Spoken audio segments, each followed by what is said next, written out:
यदि भगवत मार्ग में चलते हो तो तुमको ये मानना पड़ेगा, तभी आगे बढ़ पाओगे। यहां घोर विपत्ति आ रही है तो समझ लो आगे बहुत बड़ी संपदा मिलने वाली है। घोरमा पदमत्र संपद मिवा वज्ञांत सनमानवन निंदाम।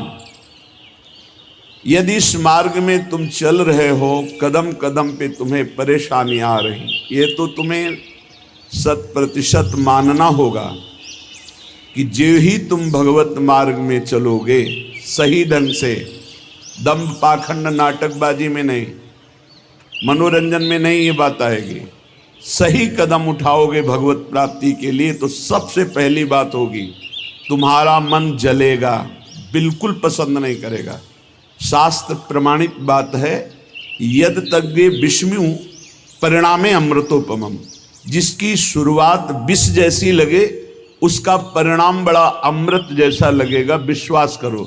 ये परमार्थ ऐसा ही है, इसकी शुरुआत विष जैसी लगती। जैसे अब 2 बजे से उठना विष जैसा लगता है, लेकिन आपका अभ्यास हो जाए तो 2 बजे से जो साधना होती है ब्रह्म मुहूर्त को कई गुना बढ़कर लाभ देने वाली होती है। इसका जब परिणाम आएगा तो आप निहाल हो जाओगे, आप उन्मत्त हो जाओगे। विश्वास करो, पहली सबसे पहली परमार्थ की वृत्ति में जलन पैदा होती। यदि तज्ञे विष्णु, देखो अमृत पाने के लिए समुद्र मंथन हुआ, कितना कष्ट सहा गया। उस कष्ट में सर्वप्रथम क्या निकला? विष। परिणाम में क्या निकला? अमृत। अमृत निकलने पर भी अमृत अपहरण हो गया। पिलाया किसने? श्री भगवान ने। समुद्र मंथन किसके बल से हुआ? श्री भगवान से। समुद्र मंथन की प्रेरणा किसने दी? श्री भगवान ने। समुद्र मंथन का सारा उपाय किसने किया? श्री भगवान ने। बिल्कुल ऐसे ही परमार्थ है। हमको प्रेरणा किसने की परमार्थ की? श्री भगवान ने। सत्संग किसने दिलाया? श्री भगवान ने। गुरु बन के उपदेश कौन दिया? श्री भगवान ने। चलाया किसने? श्री भगवान ने। अब ये जो विष उत्पन्न हो रहा है, हम जब भजन में बैठते हैं हमारा मन बड़ा गंदा गंदा सोचता है, हमारे मन में जलन होती, बड़ी अशांति हो जाती, मन नहीं लगता। ये विष है, इसे शिवोहम भाव से पियो। मैं मन नहीं हूं, साक्षी बनो, मन के दृष्टा बनो, जलने दो इसको। इसने पापाचरण किया है, इसने पापाचरण का संकल्प किया है, इसके विचार गंदे इसमें भरे हुए हैं, जलने दो, ये परिपक्व हो जाएगा। स्वर्ण जैसे अग्नि से जल करके चमकने लगता है, उसका विकार दोष नष्ट हो जाता है। ऐसे मन जल जल कर निर्दोष हो जाता है। जो उस जलन को सह जाता है उसी को साधु कहते हैं। सहाय सो साधु, वही महात्मा है जो टूटा नहीं। यम ही न व्यथ्यन्ते ते पुरुषम पुरुषर्षभ। जो व्यथित तो नहीं हुआ इससे, वही आगे बढ़ गया। जो टूट गया वो बिखर गया। तो भगवत मार्ग में ये जलन है, तो संसार मार्ग में ये तो ज्वाला है, और बराबर ज्वाला है। इसमें तो अग्रे शुरुआत में केवल जलन है, बाद में परमानंद है, और इसमें शुरुआत में थोड़ा आनंद जैसा लगता है। यद तज्ञे अमृतोपमम परिणामे विष्णु। यह है रजोगुण संसार का मार्ग। इसमें भोगों में तत्कालिक सुख लगता है, लेकिन परिणाम बड़ा भयंकर विश्वत होता है। परमार्थ में प्रारंभ में विश्वत लगता है, लेकिन अंत में इसका जो परिणाम वो महाअमृत में। परमार्थ शुरुआत में विष जैसा लगता है। इसलिए समझिए, श्रीपाद प्रबोधानंद जी महाराज बड़े विज्ञ महापुरुष हैं, प्रेमी महापुरुष हैं। वो कह रहे हैं, घोरा मापद मत्र संपद मिवा वज्ञांच सनमानव। हे भाई, यदि तुम वृंदावन वास कर रहे हो, भगवत मार्ग में चल रहे हो, आराधना प्रारंभ की है, तो आपदा अंदर की और बाहर की जलन को सह जाओ। संपत्ति मानकर सहत सहत बाढ़े भगति गृह तन गुरु हितगार। जो सह गया, अपने जीवन को गुरुदेव के चरणों में निछावर कर दिया, वो महासंपत्ति प्राप्त कर ली। दंपति संपत्ति पाई है, श्री श्यामा श्याम रूपी संपत्ति मिल जाएगी। और इस मार्ग में जब चलोगे आप, तो तुम्हें सपोर्ट देने वाला कोई नहीं मिलेगा भगवान और भगवान के प्रेमी संत जनों के सिवा। अब भगवान तो अव्यक्त हैं, प्रगट में तो प्रारंभ में हाथ पकड़ते हुए नजर नहीं आते, होता उन्हीं का बल है, पर अव्यक्त रहते हैं।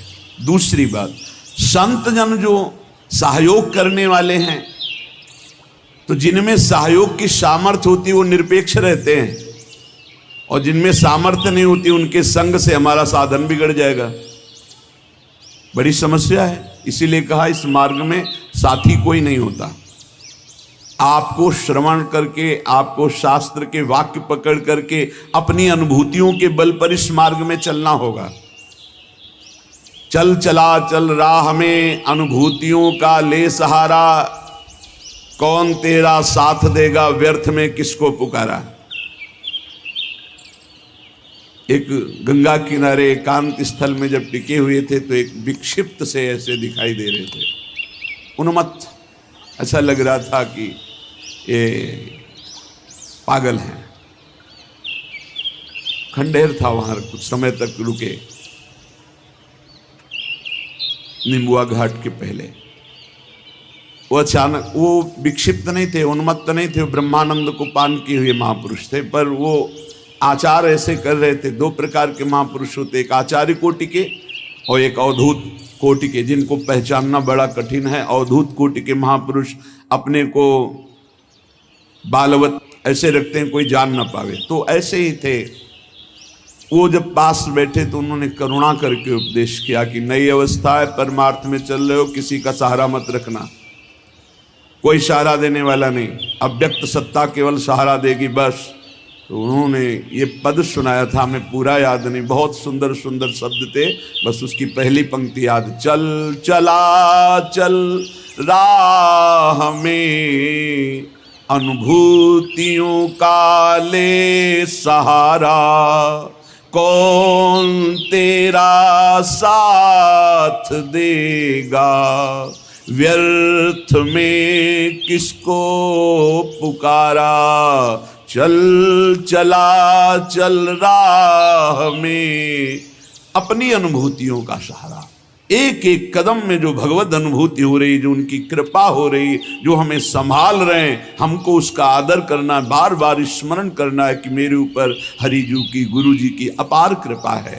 तो आपदा को, विपत्ति को, असुविधा को, दुख को हमें गले लगाना है, हम परमार्थ के पथिक हैं। ये पहली बात श्रीपाद प्रबोधानंद जी कह रहे, ये अगर परमार्थ में चलना है तो डरो मत, आपदा को संपत्ति मानकर स्वीकार करो। ये हमें भगवत प्राप्ति कराने वाली संपत्ति है आपदा।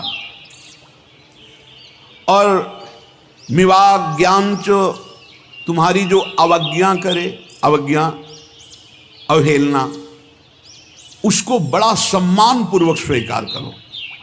जब कोई तुम्हारा निरादर करे, उपहास करे, अवज्ञा करे, बड़े नम्र होगे, बुरा मत मानो।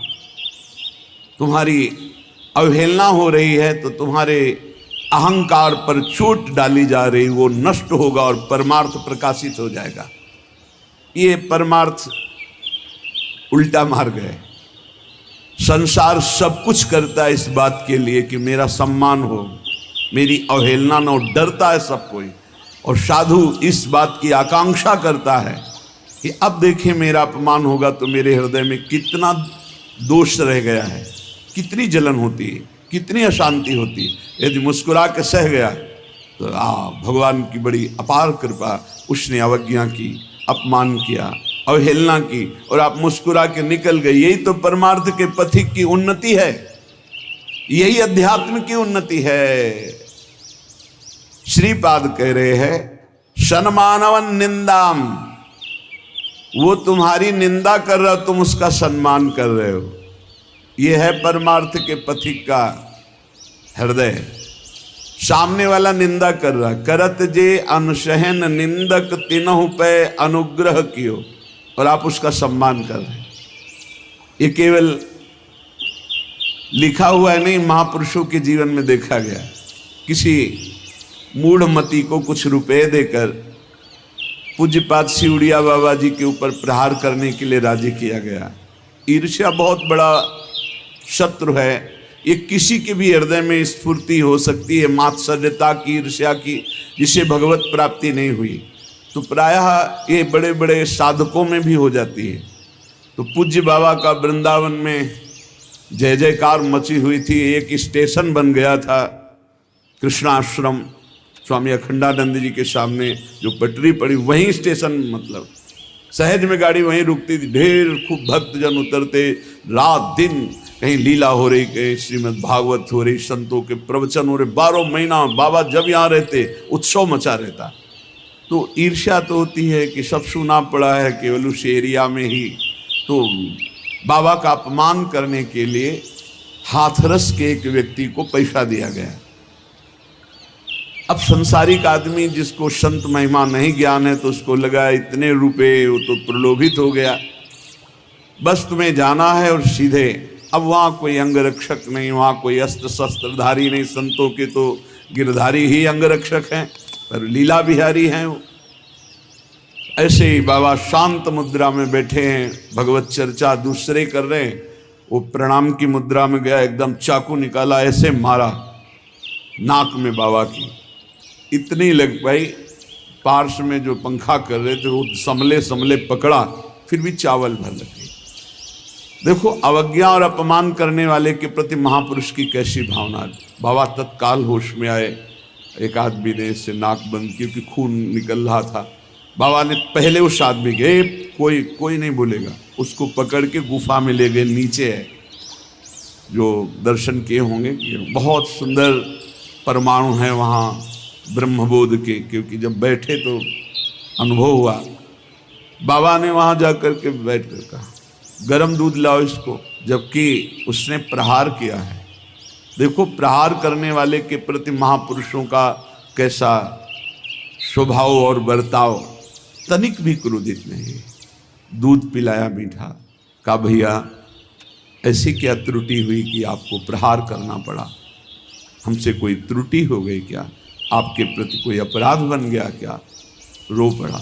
बाबा पैसे के लोभ में मैंने ऐसा किया, नाम मत बताना किसने तुम्हें दिया, क्योंकि शिष्यजनों में द्रोह फैल जाएगा।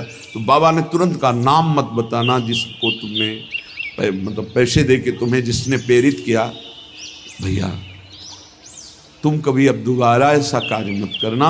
और अपने शिष्यों से कहा पैसा लो और मेरी शपथ है इसे डांटना भी नहीं, सुरक्षित जाके हाथरस की गाड़ी में बैठा लो और जब ये चला जाए तब वापस लौट के आओ। करत जे अनुशहन निंदक तीनों पे अनुग्रह कियो। ये भगवत मार्ग है, इसलिए यदि भगवत प्राप्ति करना है तो श्रीपाद कह रहे हैं संपद मिवा वज्ञांच शन मानव निंदाम संस्तुतवत। अवज्ञा अपमान और निंदा को सम्मान और स्तुति के समान मानकर सह जाओ। सखी रिपुन्नैः स्वम महामूर्तिवत। यदि तुम्हारे प्रति कोई बहुत प्यार का व्यवहार करता है, देखो उल्टा है यहाँ मार्ग, तुम्हें बहुत प्यार करता है तो तुम्हारे भौं चढ़ जानी चाहिए। क्या है? क्यों बार बार देख रहे हो? क्या है? जब हम कह रहे भजन करो जा, क्यों बात कर रहे हो? वो प्यार कर रहा है, सखी नहीं हुआ, वो सख्य भाव, वो मित्रता, वो प्यार कर रहा है। आपकी उदासीनता और आपका दर्शन ऐसा होना, रिपुन नहीं, उल्टा। आपकी निंदा कर रहा है, अवज्ञा कर रहा है, अपमान कर, आप उसे दुलार कर रहे हैं, आप उसका सम्मान कर रहे हैं। आपको जो प्यार कर रहा है आप उससे तिरछी चितवन से देख रहे हैं, आप कठोर शब्दों से बोल रहे हैं। परमार्थ का विषय कैसे कोई सह पाएगा इस बात को? हमारा अपमान करे उसे हम प्यार से देखें, हमें जो प्यार से देखे हम उसे कठोरता सा बरताओ, बोले यही परमार्थ की। क्यों? फंस जाओगे। जो गाली दे रहा है उसे फंसोगे नहीं, जो तुम्हें अपना बनाने की कोशिश कर रहा है उसमें फंस जाओगे। ये जन्म जन्म का फंसाओ काटने के लिए हम आए हैं, सबको भगवत भाव से। कोई ऐसा नहीं होना चाहिए एकांत में जिसका हमारा चिंतन बने। एकांत में चिंतन केवल प्रभु का। गुरुजनों के द्वारा, महापुरुषों के द्वारा जो प्रियजन हैं उनसे उनका रुक्ष व्यवहार होता है, क्योंकि वो निरपेक्ष होते हैं, तभी काम बनता है। जो तुमसे प्रियता करे, अब ये संसार का सूत्र नहीं, अध्यात्म का सूत्र है। संसार का सूत्र है कि वो एक मृदु वचन बोले, तुम 5 मृदु वचन बोलो, संसार का सूत्र अलग। और यहां है कि वो 5 गाली दे, तुम मृदु वचन बोलो, और वो मृदु वचन बोले तो तुम रुक्ष भाव करके चल दो। वो साष्टांग प्रणाम कर रहे, तुम देख ही नहीं रहे, वो गाली दे रहे पाखंडी, तुम मुस्कुरा के प्रणाम कर दिया। ये मार्ग है कैसे? परमार्थ का मार्ग, बहुत बहुत ही, ये तभी तो कहा जाता है भगवत प्राप्ति अत्यंत कठिन है। पर कुछ नहीं, लक्ष्य बन जाए तो कुछ नहीं, लक्ष्य बन जाए तो सब कुछ सहेंगे। और कह रहे स्वम महामूर्तिवत, अस्वस्थ अवस्था में अपने को महामूर्तिवत, कुछ नहीं, कहीं कोई कष्ट नहीं। बिल्कुल हमारी बात मान ली, अरे बहुत कष्ट है, बिल्कुल अनुभव होगा कष्ट है, कोई कष्ट नहीं। बस उस समय सोच लो, क्या प्रियाजू के नाम में, प्रियाजू के चरणों में स्थिति, ये नाशवान है, इसको तो मरना है, इसको भोगना है, राधा, बस अब करते रहो जो करना है। जब तक इसकी स्वीकृति रखी जाती तब तक अपमान चुभता है, निंदा चुभती है। इसी की स्वीकृति को नष्ट करने के लिए ये उल्टा पद्धति बताई गई है। संसार की पद्धति में मान प्रिय है, अपने को जो प्यार करे, अपने की जो स्तुति करे, अपने जो अनुकूल चले, वाह। परमार्थ में ऐसा नहीं होता। जो अनुकूल चले निरपेक्ष, जो सम्मान करे उससे निरपेक्ष उदासीन, जो अपमान करे प्रतिकूल व्यवहार करे उससे नम्र व्यवहार। ऐसे संसार से ये बिल्कुल उल्टा मार्ग है। श्रीपाद कह रहे हैं अस्वस्थ अवस्था में मूर्तिवत, जैसे मूर्ति में कुछ करो कोई फर्क पड़ेगा, ऐसे मूर्तिवत, और मूर्तिवत ही नहीं कहा, महामूर्तिवत। जड़ है ये शरीर, भोगे अपना कार्य, भोगना है इसको तो भोगे। मात्सर्याणि सुमित्रता में हूं, तुमसे जो ईर्ष्या करे, मात्सर्य करे, डाह, उससे मित्रता का व्यवहार करो। राधे श्याम श्री हरिवंश देख के चल रहा है, प्रणाम। ये पक्का सूत्र समझ लो, अगर बचना है ईर्ष्या से, अभी संभाल लो, नहीं तो हिसाब किताब वृद्धावस्था में देता है ये मन। रात दिन न नींद है, नींद अपने आप कम होती जाती है। हमें लगता है 50 के बाद तो स्वाभाविक कम होने शुरू हो जाती है, अवस्था के अनुसार। जैसे नई अवस्था है तो जगाए से जगते नहीं, बच्चे हैं, अवस्था यौवन अवस्था में सम रहती है, समय से नींद, समय से। वृद्धावस्था में एक कम होने लगती है, नींद कम होने लगती है, अन्न आदि ग्रहण कम होने लगता है, पर वासना बढ़ने लगती है। उपासना नहीं तो वासना ही वासना बुढ़ापे में रह जाती। मात्सर्याणि सुमित्रता में, सच्चा मित्र जैसे मिले तो कैसे मिलते हैं, आओ आओ जी कैसे हो। तुमसे जो द्वेष करे, तुमसे जो मात्सर्य डाह करे, मेरे से आगे बढ़ गया मत्सरति, तुमसे जो जले उसको देखकर हाथ जोड़ो। कैसे हो, क्या सेवा करें, दास को आज्ञा कीजिए। ऐसे ही वर्ताव करना चाहिए।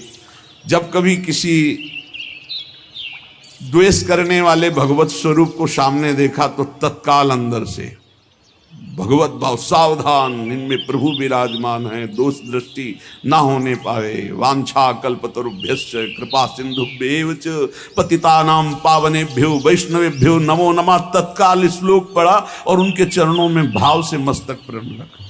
हे प्रभु आप मुझे बचाइए, कभी आपसे द्वेष ना होने पावे, कभी आपसे मात्सर्य ना होने पावे। ये भगवत, और पक्का द्वेष नहीं होगा। यदि देखते ही उनके चरणों का दर्शन करके प्रणाम करोगे, कभी द्वेष नहीं हो। किसका? जो तुमसे द्वेष कर रहा है, और जो तुमसे प्यार कर रहा है, अपनापन कर रहा है, उसके प्रति व्यवहार कैसा? कठोर व्यवहार, रिपुण्यवत। हिम्मत है, परमार्थ के पथिक की केवल हिम्मत हो सकती है। तभी लगता है कौन सी माटी के बने हुए हैं। जितना प्यार करो उतना ही निरपेक्ष, और ऐसे जो उनकी अवहेलना करे, उनके हाथ जोड़े घूम रहे हैं, उनके पैर छू लेंगे, और जो इनको प्यार करे उससे निरपेक्ष घूम रहे, यही मार्ग है। बाद में समझ में आता है जब महापुरुषों के वचनों को। फिर क्या होगा? बोले हृदय ग्रहणन महा दुर्लभम, तब तुम्हारा हृदय ग्रहण करने की सामर्थ्य रखेगा महादुर्लभ प्रेम रस श्री राधा मुरली धरांग रस दे स्थातास्मि वृंदावने। तब वृंदावन वास करते हुए श्री राधा मुरलीधर के महादुर्लभ प्रेम रस को ग्रहण करने का अधिकार हृदय में होगा जब आप ऐसे चलोगे, ऐसे जैसा श्रीपाद प्रबोधानंद जी महाराज कह रहे हैं। श्रीमद वृंदावंदनाय सततम। बार बार वृंदावन को प्रणाम किया करो, चाहे जहां हो, दूर से जय वृंदावन। अगर वृंदावन में हो, शरीर स्वस्थ है तो कई बार मस्तक रखकर वृंदावन भूमि को प्रणाम करो, इससे बहुत बड़ा लाभ मिलेगा।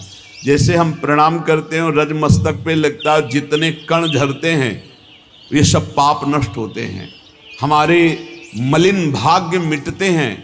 बात मान लो, अगर आप प्रणाम किए और मस्तक में रज लग गई, निहाल हो जाओगे, तुम्हारा भाग्य बदल जाएगा। हमारे भाग्य में नहीं लिखा किसी जन्म में भगवत प्राप्ति होगी, लेकिन हमारे भाग्य में लेख भगवत प्राप्ति का ये रज रानी सद्य वशीकरण चूर्ण मनंत शक्ति। बार बार श्री वृंदावन वंदनाय सततम मूर्धास्तु वौहादरे। बड़े आदर के साथ मस्तक रख करके वृंदावन को बार बार प्रणाम करो। जिह्वा विह्वलता मुपैतु सततम तत्सद्गुणोत्कीर्तने।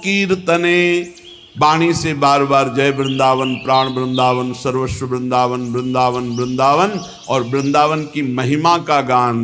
वृंदावन की महिमा क्या? श्री श्यामा श्याम, श्यामा श्याम की रस भरी लीलाएं, श्रीमद चतुरासी जी 42 लीलाएं, सब वृंदावन की महिमा है, क्योंकि वृंदावन की गोद में खेलने वाले प्रिया प्रीतम। हस्तौ तन्नव कुंज मार्जन विधौ।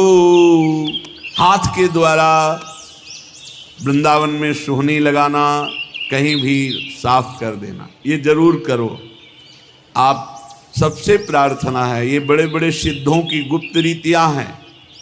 धाम की सेवा बहुत बढ़िया बन, जैसे यमुना किनारे गए, देखा 10-5 दोना इधर उधर पड़े, उनको उठाया, दूर जा करके फेंक दिया, थोड़ा हाथ फिर यमुना जी से प्रक्षालन करके आचमन। थोड़ी सेवा, कहीं भी आपको गंदगी दिखाई दे वृंदावन में, आप थोड़ी सेवा कर दो, तुम्हारे हृदय की गंदगी नष्ट हो जाएगी, तुम्हारे भाग्य की गंदगी नष्ट हो जाएगी। मान लीजिए वो संत शायद पधार गए, हम देखा करते थे, वो प्राय नाली और ऐसे साफ करते। तो एक दिन पूछा, सुनरक रोटी लेने जा रहे थे, कि बाबा आपकी बड़ी रुचि है इस सेवा में। तो उन्होंने कहा, हमारे गुरुदेव ने हमें इसे योग्य समझा और हमें आदेश किया है कि वृंदावन की गलियों को, वृंदावन की नालियों को साफ किया करो। गुरुदेव के प्रताप से मुझे भजन में जो सुख नहीं मिला, वो सुख इसमें मिला। वो यहाँ से कहीं भी हो, कहीं भी कोई क्षेत्र नहीं हो, किसी भी क्षेत्र में निकले, अगर गंदा वहाँ का है तो सोनी साथ है, सोनी लगा दिया, साफ कर दिया। ये परम पावन धाम है। हस्तो तन्नव कुंज मार्जन विधौ। संपूर्ण वृंदावन श्री जी का महल है, कहीं भी आपको दोना पत्तल कुछ ऐसा दिखाई दे रहा। बड़ी सामर्थ है इस सेवा में, धाम सेवा में बड़ी सामर्थ है। श्री राधा कुंड में कहीं जैसे कभी कोई ऐसा आप, तो वो एक संत भगवान यही सेवा करते थे, पूरे राधा कुंड में घूम घूम करके पोछा लगा देना, सोनी लगा देना, कहीं कुछ फेंक दिया उसको उठा करके नियत स्थान पे डाल दें, और भजन करना, माधुकरी मांग के पाना। 12 वर्ष का गलित कुष्ठाया था, 12 वर्ष का। प्रार्थना की कि मुझे स्वीकार करो। उन्होंने कहा मेरे पास समय नहीं, इतनी सेवाएं हैं। फिर आया, हम रात दिन भुगता कर 6 वर्ष में, बोले इतना भी समय नहीं। आखिरकार 24 घंटे में 12 वर्ष के गलित कुष्ठ को भोगा। आप सोचो, महात्मा, माधुकरी वृत्ति करने वाले, भजन करने, सेवा के बल से 12 वर्ष के प्रारब्ध को 24 घंटे में भोग लिया।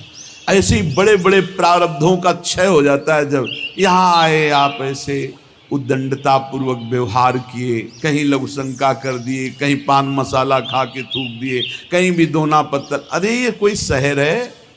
ये प्रियालाल का निज महल है। यहाँ गंदगी करके जाओगे, यहाँ असत आचरण करके जाओगे तो लाभ नहीं ले पाओगे, अपने सुकृत नष्ट कर दोगे। ये सीधाम वृंदावन है। यहां अगर लाभ लेना है तो सेवकाई जरूर करो, सेवकाई करो। जब अखिल लोक चूड़ामणि प्रभु को जैसी प्रेरणा सखियां करती है वैसे लीला करनी होती है। उन सखियों में सर्व स्वरूपमयी हित सजनी, जो सर्व स्वरूपमयी सब सखी स्वरूप है, हित ही सब सखियां हैं, वो कह रही है कि मुझे वृंदावन की मार्जनी बना दो या मार्जनी वाली, या स्वयं सोहनी बना दो या सोहनी लगाने वाली बना दो। और हम सोहनी लगाने में शर्माए, बड़ा सुख मिलता है। हित धाम में मदन टेर के सामने तक ऐसे, इधर महावाणी कुंज के कोने तक ऐसे पूरा हित धाम, जब पद गायन करते सोहनी लगाओ तो एक अद्भुत आनंद मिलता है। हमें लगता है कि 24 घंटे में एक बार ये सेवा तो करनी चाहिए, चाहे 2-4 हाथ की कीजिए, कहीं भी सोहनी लगा दो, कहीं भी जहां आपको ऐसा दिखाए। मेरे प्रियाजू का ये महल है पूरा, ब्रज 84 कोस तो घर है, ये निज महल है वृंदावन। कहीं भी आप सेवा कर दो, सेवा कुंज में ही सेवा पहुंचेगी, क्योंकि स्वामिनी की सेवा है। हस्तौ तन्नौ कुंज मार्जन विधौ, करना चाहिए। सेवा में बहुत बड़ी शक्ति छुपी हुई है। हमारे शरीर से बहुत से पाप हुए हैं, ये बिना सेवा के शरीर पवित्र नहीं होता। इसलिए संत सेवा, किसी असहाय की सेवा, धाम सेवा, ठाकुर सेवा, ये सेवा में जरूर इसको लगाओ। मन सुमिरन तन सेवा परायण। सेवा के बिना पूर्ण पवित्रता प्राप्त होना दुर्लभ होता है, क्योंकि मन प्रभु में लगता नहीं है। और बाह्य सेवा जब आप शुरू करो तो देखो, जब तन लगता है तो मन भी उसमें लगने लगता है। सोहनी सेवा बहुत यहाँ की महिमामयी है। बड़े बड़े सिद्धों ने लगाई और बड़े बड़े सिद्ध हो गए सोहनी सेवा लगाते हुए। कहीं भी आपको दिखाई दे जरूर सोहनी सेवा लगाइए। पादौच तत्राटने, सीधाम वृंदावन में घूमना, कहीं भी वृंदावन की वीथियों में, गलियों में, कहीं भी ये परिक्रमा, यहाँ कदम कदम पे परिक्रमा का फल है। आप राधा वल्लभ जी दर्शन करने जा रहे हैं, या आप किसी सेवा हेतु श्री जी के जा रहे हैं, या आप ऐसे ही माला लेकर इसी गली में टहल रहे, ये धाम है। पादौच तत्राटने, हमारे पैर श्री वृंदावन धाम में ही घूमे, श्री वृंदावन धाम की वीथियों में, गलियों में, परिक्रमा में। श्रोत्रे तन महिम श्रुतौ, हमारे कानों में महिमा पड़े तो प्रिया प्रीतम की, वृंदावन धाम की, नाम की, भगवत प्रेमी महात्माओं की बातें कानों में पड़े। दृश्य दृशो नित्यम, हमारे नेत्र देखें तो सब में नित्य तत्व श्री प्रिया प्रीतम विराजमान है। स्मृतो स्थान मन, मेरा मन सदैव प्रिया प्रीतम के स्मरण में मगन रहे। प्रायः संतों के पास कोई ऐसे बिरले ही जाते हैं जिनको भगवान से प्रीति करनी हो, नहीं तो एकांतिक में तो बोल नहीं पाते, क्योंकि वही प्रश्न करेंगे। इसके बाद जब खड़े होकर प्रणाम करना, कई दिनों से पेट में बहुत परेशानी चल रही। अरे हम डॉक्टर हैं, हम तुमको वैद्य नजर आ रहे हैं क्या कि अब पेट की तुम्हारी परेशानी? हम दो डॉक्टर काहे को बने, पढ़ लिख करके अस्पताल बने, जाओ वहां। हम भवरोग के डॉक्टर हैं, उसकी औषधि है जासु नाम भव भेषज हरनि घोर त्रयशूल। जासु नाम भव भेषज, संसार रोग की औषधि नाम है, इसलिए हर प्रश्न का उत्तर नाम है। नाम जप करो, काम क्रोध लोभ मोह मद मत्सर इन झगड़े से तुम जीत जाओ, भगवान को प्राप्त कर लो। उसकी चर्चा के लिए ये छोटी मोटी बातें, संसार के रोग, संसार के नाना प्रकार, ये तो भगवान ने और उपाय बताए हैं। संतों के पास जाओ, कैसे भगवत प्राप्ति हो, कैसे भगवदानंद की अनुभूति हो, कैसे हर भोगों के बीच में रहकर हम भोग में ना फंसे, ये सीखना है। पर बहुत उल्टा समय है। भगवान की बड़ी कृपा है कि अभी कुछ साधक हैं जो भगवत चर्चा सुन रहे हैं, कुछ हैं जो नाम जप कर रहे हैं और इसका आदर कर रहे हैं। नहीं, मंदिर, सत्संग हाल, ये सब सुने मिलेंगे। अभी तो भगवान की कृपा है कि काफी लोग बैठ के कृपा करके सुन रहे हैं। 4:15 बजे समय आएगा, देख लेना। सच्चे मार्ग में चलने वाले, सच्चे मार्ग का जो दर्शन कराने वाले भगवान की कृपा से मिलते हैं। बहुत बढ़िया अवसर है, निकल चलो, बहुत बढ़िया अवसर है, निकल चलो। जो सोचा नहीं गया वो हो रहा है। कैसा कैसे हो सकता है, वो हो रहा है। कलिकाल ऐसा बढ़ता अपना प्रभाव दिखाता चला जा रहा है कि शास्त्र की सब बातें गुप्त होती चली जा रही। महापुरुषों ने जो कष्ट सह करके अनुभव किया, उनको बातों को सुनना नहीं चाहते, उन बातों पे चलना नहीं चाहते, तो कैसे उस अव्यक्त महान शक्तिशाली परमात्मा को आप अनुभव कर लेंगे। बहुत बढ़िया अवसर है, खूब नाम जप करो। कानों को बचाओ ऐसे श्रवण से जहाँ से कुसंग होता है, नेत्र को बचाओ कुसंग दर्शन से, वाणी को बचाओ कुसंग बोलने से। बस इन तीन को बचा लिए तो तुम्हारा चिंतन बढ़िया हो जाएगा। जो हम सुनते हैं, जो हम बोलते हैं, जो देखते हैं, उसी से चिंतन बनता है। हमारा चिंतन ठीक हो जाए, बस अनन्यस चिंतयन्तो माम, भगवत प्राप्ति पक्का। यही चमत्कार है सत्संग का कि विषयी मन भी भगवान का भजन करने लगे। इससे बड़ा कोई चमत्कार नहीं, और तो सब फंसाने वाला है।